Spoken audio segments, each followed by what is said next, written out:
noh, üksi oletegi. Naine on tööl. Selge.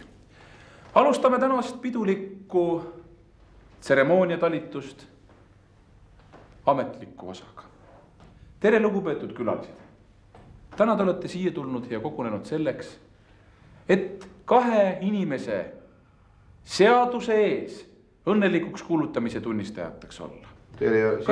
Jah, palun. Siin ei ole ju külalisi, mis te lolli mängite? Noh, see on piltlikult niimoodi öeldakse. Noh, ma mõtlen ka näiteks ennast ja teid siin selle all. Kas te soovite pärast tänast päeva kanda ka teie oma naise nime, Imbi Pojeng Sidur? No nüüd on küll väikene arusaamatus siin. Niimoodi mulle vähemalt teie abikaasa ütles. No mina ei ole seda tahtnud. Teie jääte siis mina tahan jääda oma nime juurde ja üksi. Ehk et teie jääte siis Figaro siin haavatud seal ja abikaasa jääb teil Pojeng Sidur. Las ta jääb. Nii, kui ma juba siin olen, ma vahetaksin ka nime ühtlasi. Nii, palun. Ma paneksin selle haavatud sea ette. Siis haavatud siga läheb Figaro ette? Jah, et oleks nimi... Haavatud siga Figaro siin? Ei. Haavatud seal Figaro siin? Haavatud seal Figaro siin. No mängime ümber. Jätkake. Teeme nii, vahetame selle, ma tõmban kohe nooltega siin sellest tunnistusest, märgin need ära.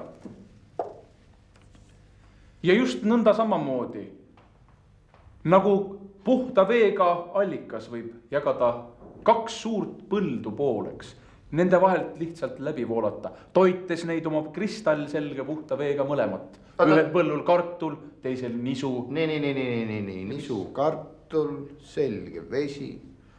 Võib-olla seal jõekaldal või jojakaldal on mõned ka mehekesed, kes kohe tarbivad seda.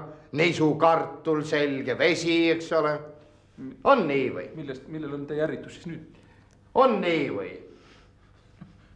Ma ei saa. Ei, ma küsin, kas on nii või? Jah. Ahaa, väga hea, jätkame. Ja just kui korvi meenutab see pesakene paju oksas või õigemini toomingate okstes. Seal mõnus värske lõhn, mis pea pisut uimaseks küll teeb. Stopp. Millest see pea siis nii uimaseks läheb? Metsas.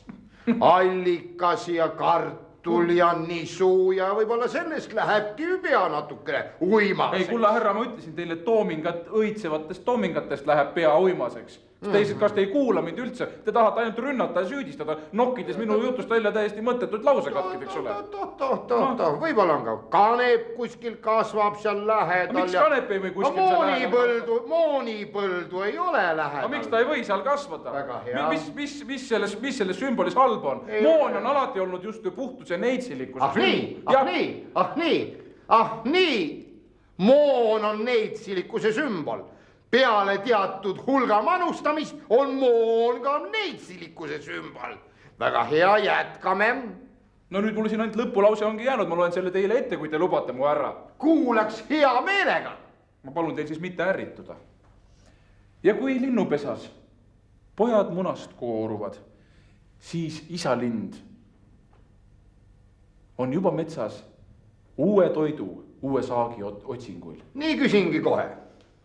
Mis on see uus saak, mida isalinn metsast otsib? Võib-olla on see puumaterjal, võib-olla on mänd, kuusk. Ei, ma mõtlen pigem seda linnutoitu, ma mõtlen isalind läheb metsa linnutoitu otsima, võib-olla on see lihtsalt väike ussikene. Ja väike ussike, mis on läinud suure puu külge ja siis tulevad suured veoautod ja saagidega mehed ja nii ta lähebki. Nii, lõpetame selle tsirkuse.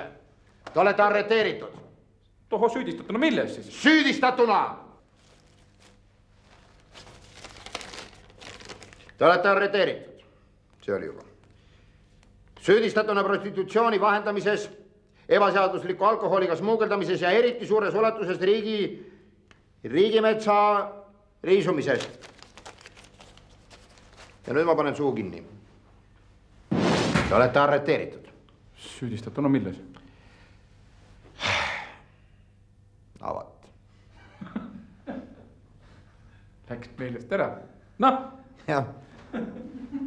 Teeme uuesti. Te olete arreteeritud. Süüdistatuna milles? Süüdistatuna politsei. Nii nagu igal karjusel on taskus või kotikeses Marsseli